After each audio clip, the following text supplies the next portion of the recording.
All journeys eventually pass through a maze of complex life choices. The inner light and strength of the adventurer guides them through the darkest corners, drawing deep on experience as the main support for successful route finding.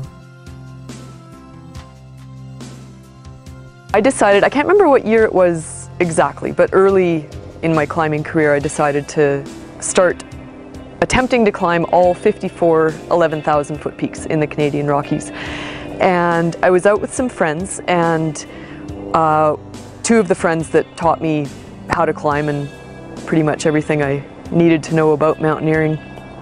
And they were both trying to tick off all of these climbs, and so it was only my fifth, but for them, I can't remember, they were in their 30s, number 30s, high 30s or something like that. And just talking to them, they were so enthusiastic about it, and just the fun that it was to climb the peaks and to do the research on them, and all that's involved with climbing these peaks. And I thought, what a great project, I'm going to do that too. so that's what got me started. Nancy Hansen is an avid mountain climber. Her passion for the sport has given her the honor of the first and only female to climb all 54 peaks over 11,000 feet in the Canadian Rockies. She still holds the speed record for climbing these peaks in just over 7 years. Other female firsts for Nancy include, in 2002, being the first to climb a rock route on the 1,000-foot-high face of Mount Yamnuska every month in a calendar year.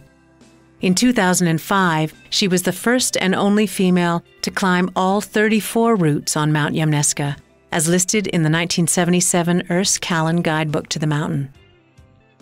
All her tremendous accomplishments, however, did not go without struggle. On a climb on Mount Goodsir, Nancy suffered an accident that nearly ended her climbing career. We were coming down, we'd already summited and we were coming down, and I fell.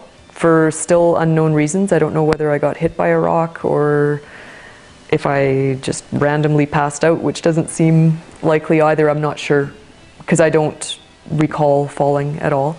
And so my partner and I did manage to descend another 1,500 meters or so down into a creek bed, and I couldn't go any further after that. And I'd done some damage to myself. And so anyway, he hiked out the next day and went and called the rescue, and they came in and picked me up.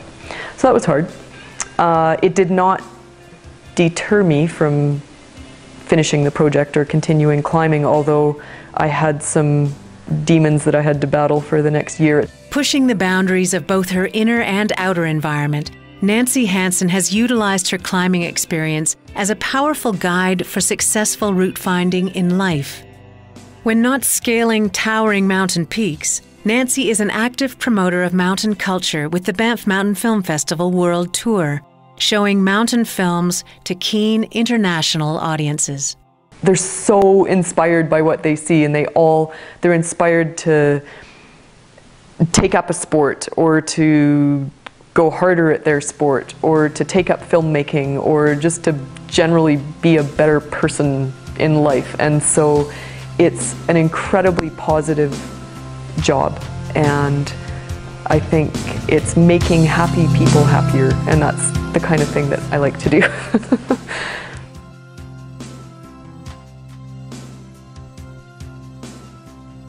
In 1992, Diny, Diana Harrison, was the first North American woman to become an internationally certified full mountain guide and member of the International Federation of Mountain Guides.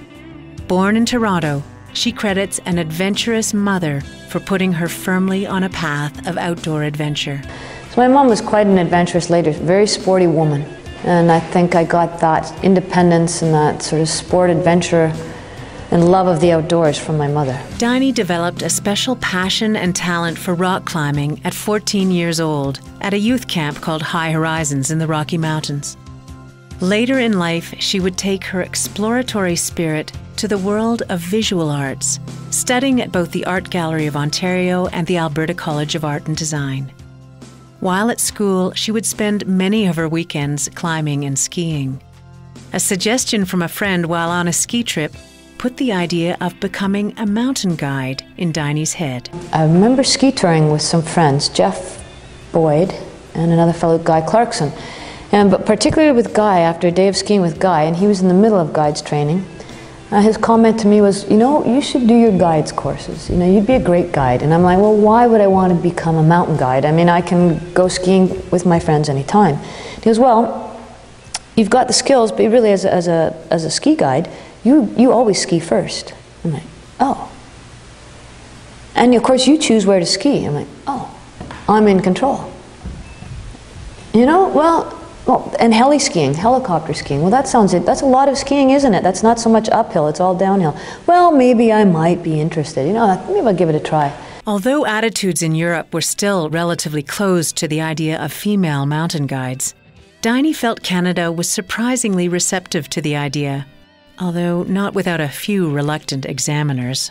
And I can't say that there was anybody opposed. I think there was perhaps one examiner I had who was a bit of a difficult person. You know, he used to make comments like, oh, this is where the girl guides fall off, or things like that. You know, you just have to take it in stride. Diny's sense of humor carried her through more than a few insults from male guides about being the first girl guide. She playfully flustered examiners when she wore a borrowed Girl Scout uniform to her final certification interview. Diny began working for Canadian Mountain Holidays in 1989 and was assistant manager for their Revelstoke heli skiing operation from 1995 to 2002. She continues to guide in Europe and speaks English, French, and German fluently. Diny's adventure in guiding has given her access to many of the world's most spectacular places, and at the same time, access to deep understanding of human relations. I mean, many of my clients, you'd take them climbing and you'd have this incredible day, and as you hike back out, they would just open up and tell you all kinds of things about their lives, personal lives, tragedies or things or secrets or stuff that they wouldn't tell their own family. And somehow that experience that you have with people brings you very close and you get very personal, and it just seems to open up all kinds of energies, and it's incredible, very amazing experiences with people.